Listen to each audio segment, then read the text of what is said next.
महाराज भगवान के कैसे कैसे भक्त हुए हैं, बड़े ही विलक्षण भक्त हुए हैं, जिनका नाम है रैदास जी महाराज। रैदास जी महाराज का जीवन इतना अद्भुत है, जिनके कई पद बहुत ज्यादा विश्व विख्यात है, ये मान लीजिए। रैदास जी महाराज के पदों पर लोग पीएचडी कर रहे हैं, ऐसी ऐसी उनकी रचनाएं हैं। और उनके जीवन पर जरा एक प्रकाश डालिए। एक बार रैदास जी महाराज बैठे हुए थे अपने घर में उनकी पत्नी के साथ में। तभी भगवान ने सोचा कि रैदास संत सेवा करते हैं, ब्राह्मण सेवा करते हैं, दीन असहायों की सेवा करते हैं, चलो कुछ मदद करते हैं। भगवान ने जाकर के उनको एक मणि दी और कहा कि आप बहुत ज्यादा सेवा करते हैं, आपके सेवा भाव को देख करके मैं ये मणि आपको देना चाहता हूं। तब रैदास जी ने कहा कि देखो, जितना हमारे पास होता है उतना हम कर देते हैं, क्योंकि भक्त कभी किसी की चाह नहीं करता कि हमारे पास ये भी आ जाए, ये भी आ जाए। भक्त तो संतोष ही रहता है। रैदास जी ने कहा कि अगर आपकी इच्छा है तो इस छानी में लगा दीजिए। वहीं पर भगवान उस मणि को रख करके चले गए। जब मणि को रख कर चले गए भगवान, कई दिन बाद जब भगवान ने देखा कि ये तो उस जो मैंने मणि दी उसको उपयोग में नहीं ले रहे, भगवान ने जाकर के उसका गुण बताया कि यह पारस मणि है, अगर आप किसी भी लोहे से इसका स्पर्श कराएंगे तो वह लोहा सोना बन जाता है। भगवान ने जब ऐसा समझाया तब भी उन्होंने मना कर दिया। फिर भगवान ने एक और कौतुक किया। देखिए, परम कृपाल भगवान तो बड़े ही दयालु और कृपालु हैं, अपने भक्तों पर न जाने कैसे कैसे कृपा करते हैं।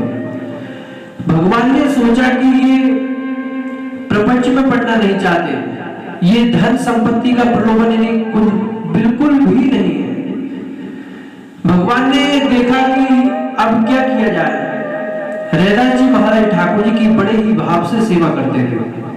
जब सेवा करते, ठाकुर जी के नीचे 4 स्वर्ण की मोहर निकल जाती। प्रतिदिन ऐसा हो रहा। और रैदास जी क्या करते, उन सोने की मोहरों से ले जाकर के उन्हें गंगा जी में प्रवाहित कर देते। जब भगवान ने देखा कि अब इसमें भी, तो भगवान सोचने लगे कि मैं इसे किस तरह से समझाऊं।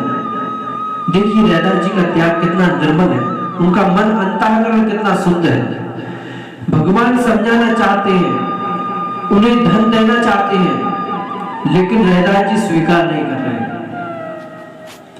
फिर जाकर के भगवान ने कहा कि रैदास जी, मेरी इच्छा है आप इन स्वर्ण मुद्राओं को उपयोग में लें, साधु सेवा में लगाएं, दीन असहायों की सेवा में लगाएं। जब भगवान की इच्छा जानकर के भगवान ने आदेश दिया, तब रैदास जी ने सादर स्वीकार किया। अब स्वीकार के बाद भी रैदास जी ने बड़े ही सुंदर कार्य किए। उससे एक सत्संग महल बनवा दिया।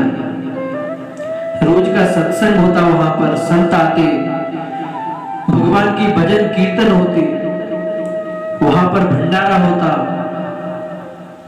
अब जो लोग रैदास जी से ईर्ष्या भाव रखते थे, देखिए, रैदास जी का जन्म हुआ था काशी नगरी में। ये रामानंदाचार्य जी के शिष्य थे।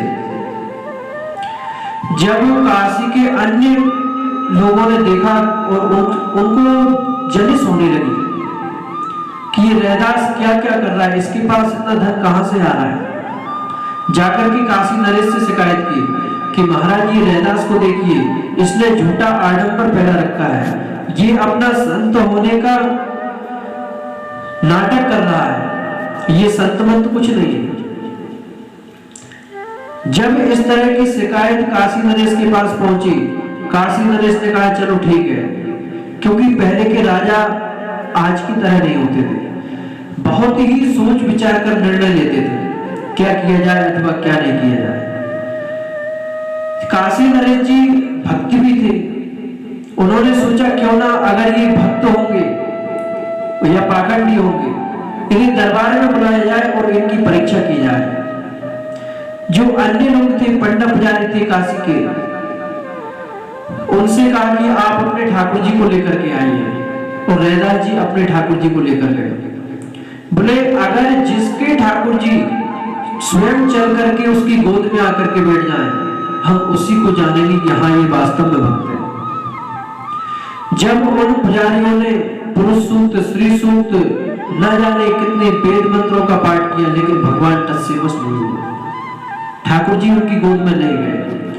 जब रैदास जी ने एक पद सुनाया और पद को पूरा सुनने के बाद में जब अंतिम कड़ी थी पद की, जो अंतिम पद था, उसमें जाकर के ठाकुर जी स्वयं चल करके छन छन करते हुए उनकी गोद में बैठ गए। काशी नरेश जी ने सर टेक दिया, अपने मुकुट को उनके चरणों में रख दिया, महाराज आप वास्तव में भक्त हैं। इस तरह से